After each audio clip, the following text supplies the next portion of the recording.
ಚಿತ್ರದುರ್ಗದ ರೇಣುಕಾಸ್ವಾಮಿ ಕೊಲೆ ಆರೋಪಿ ದರ್ಶನ್ ಪರಪ್ಪನ ಅಗ್ರಹಾರದಲ್ಲಿ ಮುದ್ದೆ ಮುರಿಯುತ್ತಿದ್ರೆ ಇತ್ತ ಕೆಲ ಅಂಧಾಭಿಮಾನಿಗಳಿಗೆ ಸಿಸಿಬಿ ಬಿಸಿ ಮುಟ್ಟಿಸಿದೆ. ಸ್ಯಾಂಡಲ್ವುಡ್ ನಟಿಗೆ ಬೆದರಿಕೆ ಹಾಕಿ ಅಶ್ಲೀಲ ಕಾಮೆಂಟ್ ಮಾಡಿದ್ದವರ ವಿರುದ್ಧ ಇದೀಗ ಚಾರ್ಜ್ ಶೀಟ್ ಸಲ್ಲಿಕೆಯಾಗಿದೆ. ಸೋಷಿಯಲ್ ಮೀಡಿಯಾದಲ್ಲಿ ಮೋಹಕ ತಾರೆಗೆ ಅವಹೇಳನ. ಸಿಸಿಬಿ ಸೈಬರ್ ಪೊಲೀಸರಿಂದ ಚಾರ್ಜ್ ಶೀಟ್ ಸಲ್ಲಿಕೆ. ಇದೆಲ್ಲ ಬೇಕಿತ್ತ?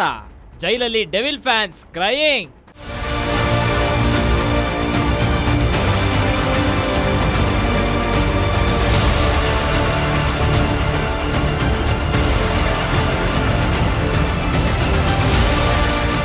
ರೇಣುಕಾಸ್ವಾಮಿ ಭೀಕರ ಹತ್ಯೆ ಕೇಸ್ನಲ್ಲಿ ಜೈಲಲ್ಲಿರೋ ದಾಸನಿಗೆ ತಲೆದಿಂಬು ಬೆಡ್ಶೀಟ್ ಚಿಂತೆಯಾಗಿದ್ರೆ ಇತ್ತ ದರ್ಶನ್ನ ಅಂಧಾಭಿಮಾನಿಗಳಿಗೆ ಶಾಕ್ ಎದುರಾಗಿದೆ. ಇರ್ಲಾರ್ದೆ ಇರುವೆ ಬಿಟ್ಕೊಂಡ ಹಾಗೆ ಆಗಿದೆ ಅವರ ಪರಿಸ್ಥಿತಿ.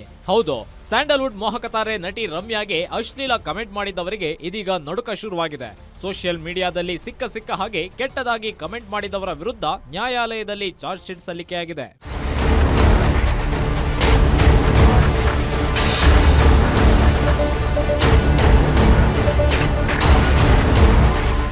ಸಿಸಿಬಿ ಸೈಬರ್ ಪೊಲೀಸರಿಂದ ಕೋರ್ಟ್ಗೆ ದೋಷಾರೋಪಣಾ ಪಟ್ಟಿ ಸಲ್ಲಿಕೆಯಾಗಿದೆ. ಒಟ್ಟು 11 ಜನ ಆರೋಪಿಗಳ ಮೇಲೆ ಬರೋಬ್ಬರಿ 380 ಪುಟಗಳ ಸುದೀರ್ಘ ಚಾರ್ಜ್ ಶೀಟ್ ಸಲ್ಲಿಕೆಯಾಗಿದೆ. ಆರೋಪಿಗಳ ಮೊಬೈಲ್, ಸೋಷಿಯಲ್ ಮೀಡಿಯಾದಲ್ಲಿ ಕಮೆಂಟ್ ಹಾಕಿದ್ದ ಸ್ಕ್ರೀನ್ ಶಾಟ್ಸ್ ಸೇರಿದಂತೆ ದೂರುದಾರೆ ರಮ್ಯಾರವರ ಸ್ಟೇಟ್ಮೆಂಟ್, ಎಫ್ಎಸ್ಎಲ್ ವರದಿ, ಆರೋಪಿಗಳ ಸ್ವಇಚ್ಛಾ ಹೇಳಿಕೆ ಹಾಗೂ ಸಾಕ್ಷಿ ಆಧಾರಗಳು ಲಭಿಸಿದ ಹಿನ್ನೆಲೆ ಸಿಸಿಬಿ ಸೈಬರ್ ಟೀಮ್ ಕೋರ್ಟ್ಗೆ ಚಾರ್ಜ್ ಶೀಟ್ ಸಲ್ಲಿಸಿದೆ. ಇನ್ನು 60 ದಿನಗಳ ಡೆಡ್ ಲೈನ್ ಮುಗಿಯುತ್ತಾ ಬಂದ ಹಿನ್ನೆಲೆ ದೋಷಾರೋಪಣಾ ಪಟ್ಟಿ ಸಲ್ಲಿಕೆ ಮಾಡಲಾಗಿದೆ. ಅಲ್ಲದೆ ಅಶ್ಲೀಲ ಕಮೆಂಟ್ ಹಾಕಿದ ಇನ್ನು 6 ಆರೋಪಿಗಳು ಪೊಲೀಸರಿಗೆ ಸಿಕ್ಕಿಲ್ಲ. ಅವರಿಗಾಗಿ ಮತ್ತಷ್ಟು ಹುಡುಕಾಟ ನಡೆಯುತ್ತಿದೆ. ಪರಾರಿಯಾಗಿರುವ ಆರೋಪಿಗಳು ಸಿಕ್ಕ ಬಳಿಕ ಹೆಚ್ಚುವರಿ ಚಾರ್ಜ್ ಶೀಟ್ ಸಲ್ಲಿಸಲು ಕೂಡ ತಯಾರಿ ಮಾಡಲಾಗ್ತಿದೆ.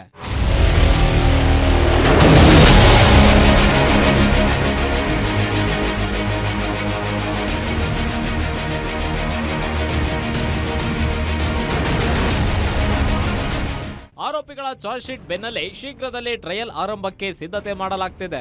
ಅದೇನೇ ಹೇಳಿ, ಕೊಲೆ ಆರೋಪಿ ದರ್ಶನ್ ಮೇಲಿನ ಅಂಧಾಭಿಮಾನಕ್ಕೆ ಜೈಲು ಸೇರಿರೋ ಕಿಡಿಗೇಡಿಗಳಿಗೆ ಸಾಕಪ್ಪ ಈ ಶಿಕ್ಷೆ ಎನ್ನುವಂತಾಗಿರೋದಂತೂ ಸತ್ಯ.